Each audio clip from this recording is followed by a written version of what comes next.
Оставленного праведника не встречал, не видел я в позоре сына Авраама. О справедливости народ твой просит, и сердце крик с молением возносит.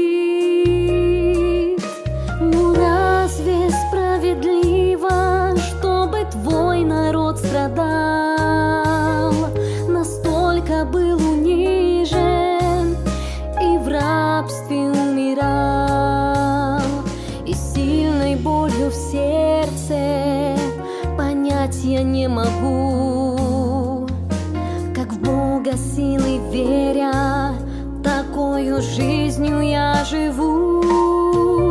Спрошу себя, а может быть, состарился мой Бог, и чудеса, что в прошлом делал, все забыть Он смог.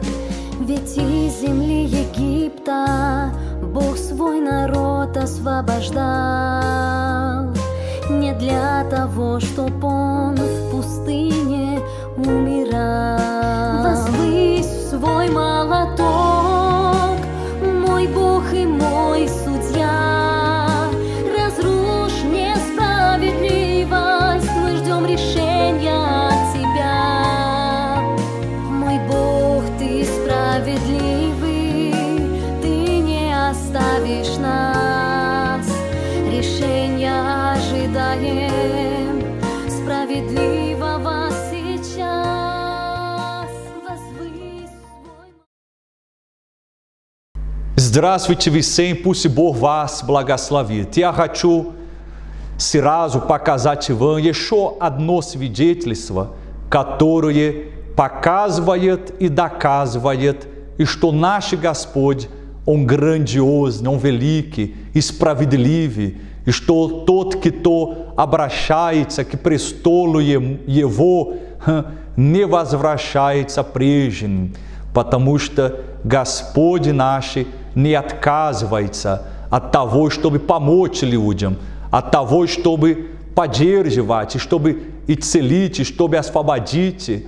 Наш Господь, Он хочет вас благословить, но вы верите, что Он может это делать. Вы верите, потому что во времена Иисуса Христа, когда Он был на земле, сколько людей, которые смеялись над Ним, когда Он говорил, что мог бы исцелить, освободить людей. Люди издевались и смеялись над Иисусом. Сколько тех, которые сегодня это делают, когда вы говорите, что вы увидите благословение в вашей жизни, преображение в вашей семье, люди, которые не верят вообще, и что для вас есть решение, вы верите, что вы можете быть счастливым в личной сфере жизни, вы можете найти подходящего человека, несмотря на разочарование, которое было в другом отношении с вашим предыдущим мужем, но вы верите, что Иисус может дать вам это счастье в жизни. Вы, который больной, Бог может вас исцелить, Бог может восстановить справедливость в ваше здоровье. Неважно, где вы и в каком состоянии, может быть, что врач говорил, и что вы умрете и скоро. И скоро вы умрете, вы в больнице, вы лежите сейчас с этой серьезной болезнью. И говорят, что для вас нет выхода, нет выхода. Уже даже сказали вашим родственникам, и чтобы купить гроб, и чтобы приготовить могилу. Но внутри вас есть это возмущение против этой ситуации. Вы не принимаете эту болезнь. Внутри вас, несмотря на тех, которые не верят, внутри вас есть эта жажда справедливости. И верите, что Бог видит эту жажду внутри вас. Но вы должны, то есть, показать эту жажду на практике, то есть, проявляя вашу веру на алтаре Его. Смотрите, это свидетельство, очень сильное свидетельство, и потом мы вернемся к вам. Смотрите. Следующее содержимое содержит сцены с жестокими кадрами.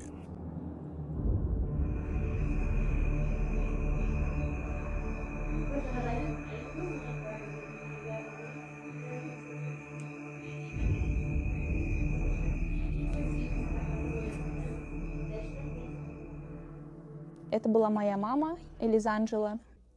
Да, она дошла до 23 килограммов. Она была именно такой. Но все началось с боли, которую она почувствовала в желудке, и мы не знали причину.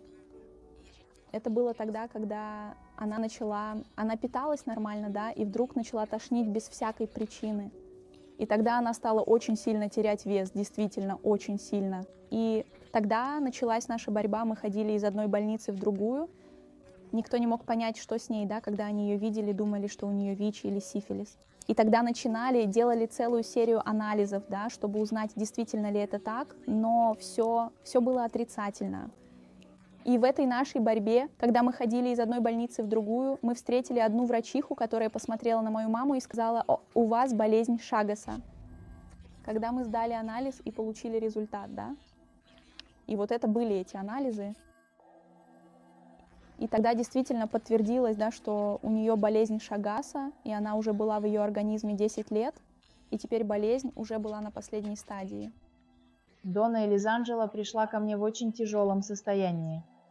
У нее была выраженная дистрофия, она не могла питаться, потому что у нее был мегапищевод. Ее пищевод был сильно расширен, и она не переносила прием пищи через рот. Итак, мы исследовали причину ее мегапищевода и пришли к выводу, к диагнозу, что это был мегапищевод, вызванный болезнью Шагаса. У нее была болезнь Шагаса. Так что действительно у сеньоры Элизанджелы было очень тяжелое состояние. Это изображение того, как выглядел пищевод вашей мамы? Да, вот это изображение как было, именно вот так. И они не понимали, да, как она вообще смогла дойти до такого состояния, да. Мы провели 2 года, да, в больнице, в разных больницах. Мы пережили много трудностей, потому что именно она обеспечивала все нужды в доме, да, а она была больна. Я помню, что, чтобы казаться сильной, я шла в туалет больницы и там молилась. Ситуация, в которой она находилась, и то, что каждый день врачи не верили в ее выздоровление, было очень тяжело. Я помню, что когда у нее случались приступы, ей становилось очень плохо из-за того, что она не ела, она вся скручивалась в больнице, она стала настолько слабой, что уже не могла ходить. Нам приходилось мыть ее прямо в кровати, да? Она носила подгузники. Да, даже вот этот зонд, через который она питалась, стал одним из ее самых больших страданий, потому что этот зонд уже сильно причинял ей боль, он уже не подходил. Хотя пища поступала через этот зонд, она все равно ее вырывала. И то, что мне очень запомнилось, была такая ситуация. Мы были дома, и я кормила ее через зонд, и она вырвала. И когда она вырвала, внутренняя часть зонда вышла наружу и застряла между ее носом и ртом. Она начала задыхаться. У нас не было возможности поехать ни в какую больницу, потому что мы жили далеко. И вот поскольку мы так часто ездили по разным больницам, врачи начали выписывать ее, потому что для нее уже ничего нельзя было сделать. Были врачи, которые говорили: смотрите, я отпущу вашу маму домой, чтобы она могла быть с семьей, потому что уже ничего нельзя сделать. И вот тогда мы поехали домой, и я помню, что в своей комнате я поставила стул, а там лежала Библия. И даже когда у моей мамы уже не было сил, извините, я все равно подбадривала ее, чтобы она держалась за веру, потому что я знала, что только Бог может вывести ее из этой ситуации. И даже когда она не могла встать, я помогала ей, я говорила: мама, поговори с Богом, потому что только Он может помочь вам. И вот тогда она согласилась, и прямо там, потому что мы даже не могли нормально дойти до церкви, ведь отвезти ее было очень сложно. И только я оставалась с ней, и даже у меня не было особой возможности, понимаете? И там, на том стуле в комнате, она встала на колени и попросила у Бога помощи. И я помню, что ее состояние дома стало еще хуже. И вот тогда мои родственники собрались и сказали: слушайте, раз уж мы не оплачиваем похоронное бюро, никакой план, давайте скинемся и оплатим похоронный план для Элизанджелы, потому что в ее состоянии она долго не протянет. И вот тогда я была там, на этой встрече, и сказала им, что не буду участвовать, потому что моя мама не умрет. У нас был только Бог, вот и вся правда, да? Потому что не было, куда обратиться за поддержкой, ведь моя семья уже потеряла веру. Врачи смотрели на мою маму и отправляли домой, потому что уже ничего нельзя было сделать. Был случай, когда один врач, он был специалистом, да, по ее случаю, и мы попали к нему. Мы привезли ее, сделали все возможное, чтобы доставить ее, и когда он увидел, как она выходит из машины, он сразу же отказался ее принимать. Он сказал так: я не буду ее принимать, потому что она умрет, и я не хочу нести эту вину на себе.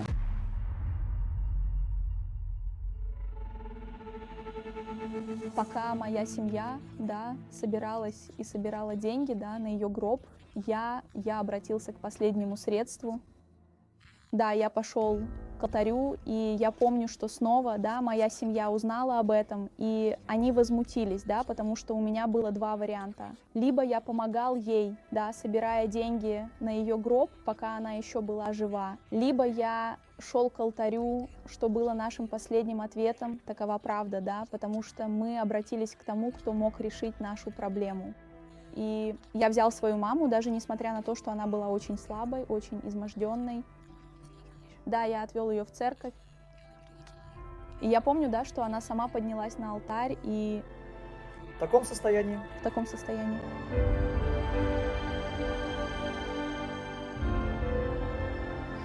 Я взывал к Богу, чтобы Бог восстановил справедливость, потому что я больше не мог видеть эту ситуацию. И там я отдал ее в руки Бога. Я сказал: Боже мой, вот она. Если ей суждено остаться в таком состоянии, пусть Господь заберет ее или исцелит. И когда она спустилась с алтаря, ей стало хуже. Я бы хотел, чтобы вы рассказали мне, как прошли похороны, как было похоронена вашу маму. Не было ни похорон, ни захоронения, ничего такого. С ней все хорошо, слава Богу. Мама жива?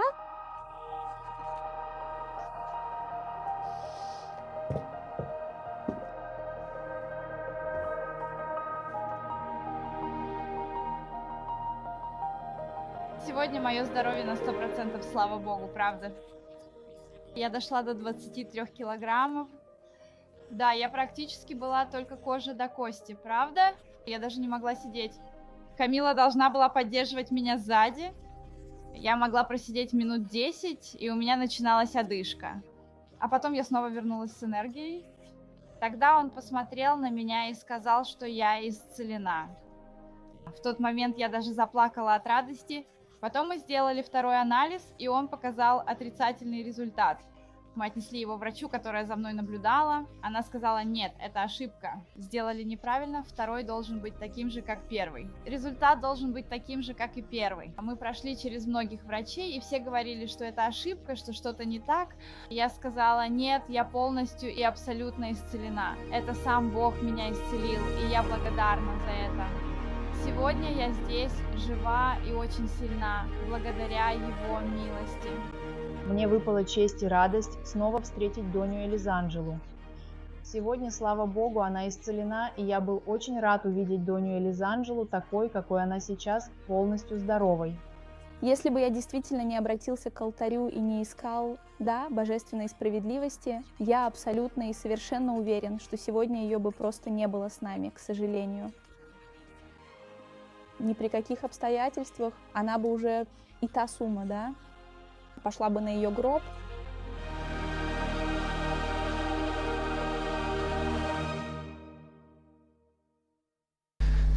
Очень сильно наш Господь грандиозный, великий. То есть вы думаете, что Бог не может вас исцелить? Или вы уже принимали эту болезнь? Вы принимали уже эту проблему финансовую. Вы думаете, что вы должны умереть, находясь в этом состоянии, положении, в этой депрессии. Как вы думаете, что или кого вы слышали, и что говорили вам, что нету для вас выхода? Был один мужчина, Библия говорит, и что у него была дочь, и она очень сильно заболела. И он пошел к Иисусу, и он просил у него, то есть, прийти в дом его, чтобы исцелить дочь его. И когда Иисус пришел туда, в дом этого мужчины, там были люди, может быть, и родственники, значит, там в округе дочери его. И Иисус пришел туда, и вот и что случилось. Если у вас есть Библия, вот и что написано от Матфея, 9 глава, 23 стих. Написано так. «И когда пришел Иисус в дом начальника и увидел свирельциков и народы высмеятельны, и сказал им: выйдите вон, ибо не умерла девица, но спит». И смеялись над ним. То есть Иисус прогонял тех людей оттуда, из комнаты той девочки. И это, и что означает это? И значит сомнение. Где есть сомнение, нету действия веры. Иисус не мог исцелить ту девочку, пока в той комнате была сомнение. Люди, которые сомневались о нем, пока вы общаетесь с этими людьми, и вы слышите их, о том, что говорят, и что у вас нет выхода, и что у вас не получится, пока вы слышите этих людей, которые не верят в Иисуса, тогда как невозможное может произойти в вашей жизни. Иисус прогонял сомнения. Он говорил: выйдите вон. И это то, что вы должны говорить этому сомнению. Говорите: сомнение, выйди из меня, выйди из моего сердца. И вот и что произошло потом. Когда же народ был выслан, то есть когда сомнение был выслано, он, видя, он, войдя, взял ее за руку, и девица встала. Чудо произошло. Дорогие мои, когда вы будете взять за руку ваше благословение, ваше исцеление, ваше благословение в личной сфере жизни, в вашей семье, в вашем браке, в вашем здоровье, тогда você будет удивлен, когда увидит это преображение в вашей жизни. То, что случилось в той комнате, было чудо.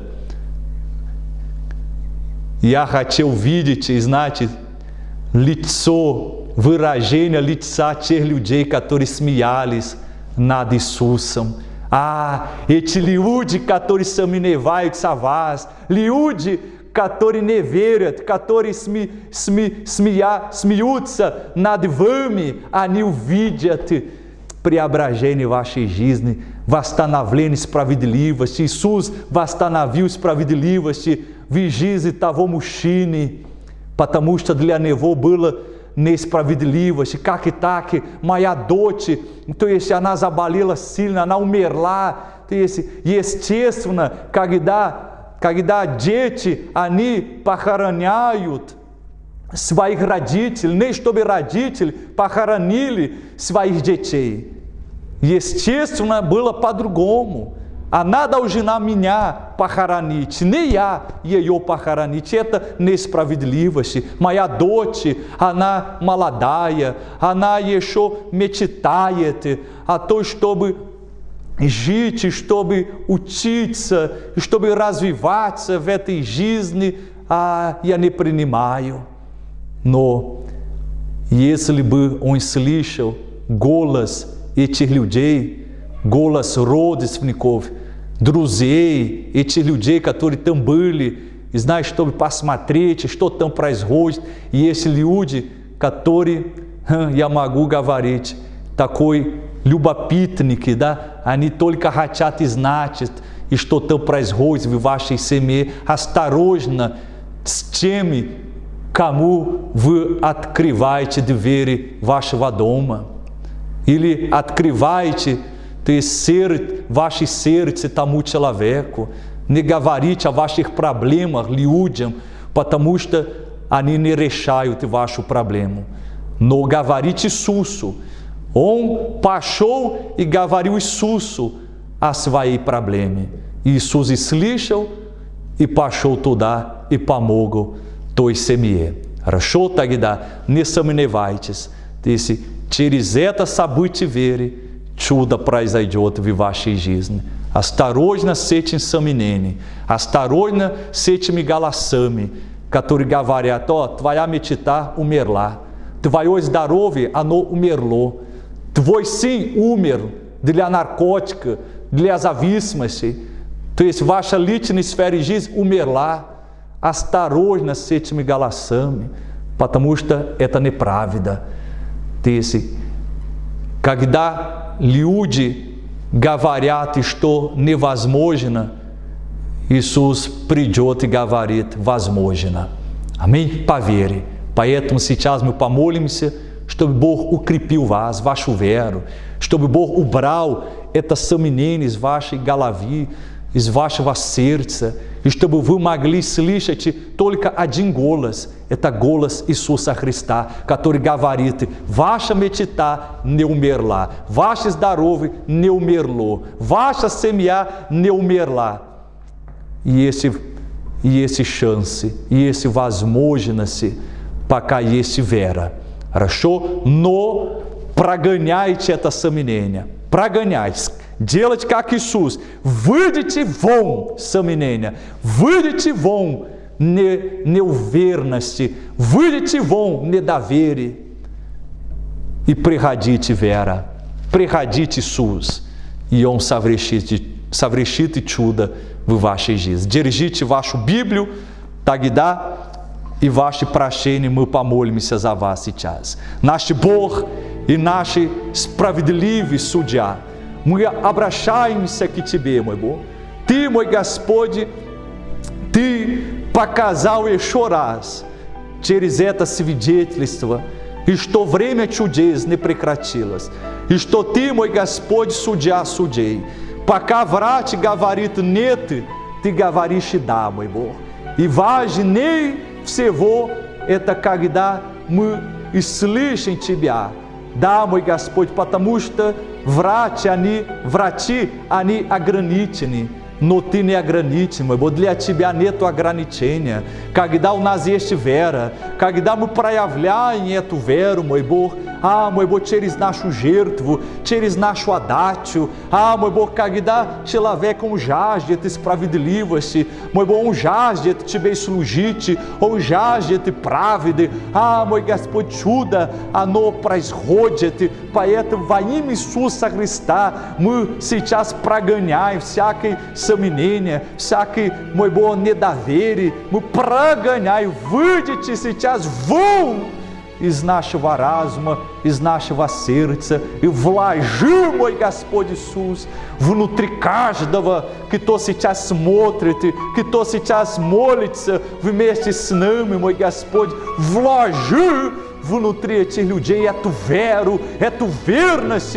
даже если умерла мечта, она воскресится сейчас, мой Бог, она воскрешается, потому что Ты великий, Ты грандиозный, мой Бог, во имя Иисуса Христа, где была и смерть, Ты, мой Господь, дал жизни, Ты, мой Господь, проявился, мой Господь, давая той семье жизни. И это то, что произойдет в жизни этих людей, мой Господь. Где была смерть, будет и жизнь, где была болезнь, будет и здоровье, где было поражение, будет и победа.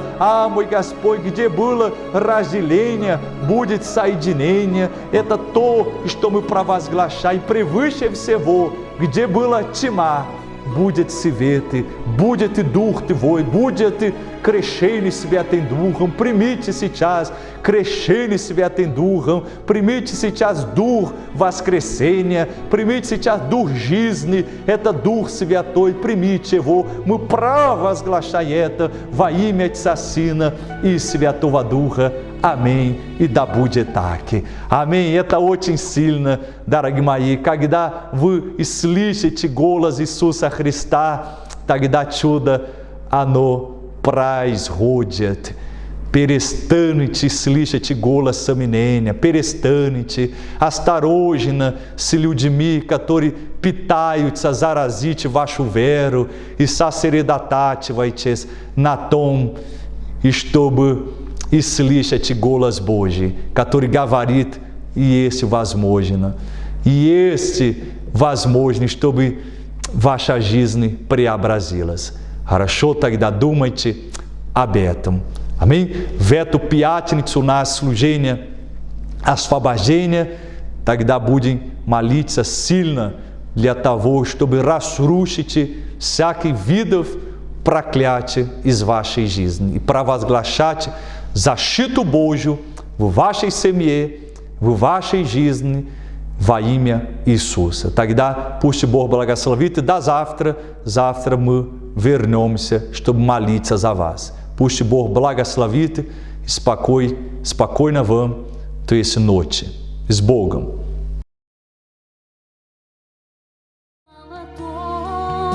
Мой Бог и мой судья, разрушь несправедливость, мы ждем решения от Тебя. Мой Бог, Ты справедливый, Ты не оставишь нас, решения ожидаем справедливого сейчас.